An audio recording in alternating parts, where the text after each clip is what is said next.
खास ब्रेकफास्टला आलेलो आहे माझ्या मित्राच्या याला. सांदण नावाचं रेस्टॉरंट आहे. इथे झकास ब्रेकफास्ट असतो रविवारी सकाळी. मुद्दाम वेळ काढून आलो आहे, आज खेळून बिळून आलो आहे, भरपूर भूक लागली आहे.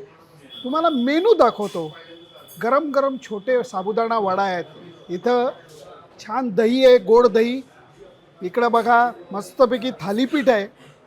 लोणचं वगैरे तर असतंच, परंतु हे तुम्हाला पिठलं वाटलं ना तर हे पिठलं नाही आहे, हे उकड आहे. ही तांदूळाची उकड आहे. मस्तपैकी त्याच्यावरती साजूक तूप घातलेलं आहे.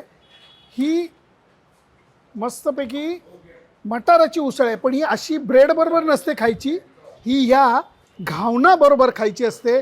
परंतु काय आहे सध्या जरा मला एक वाटी दे रे तिकडची. काय झालं आहे जागोजागी फिरून ना मला इतका थकवा जाणवलेला आहे, म्हणून मी थोडासा जरा एनर्जी यावी म्हणून बदामाचा शिरा खातो जरा 2 घास, ज्याच्या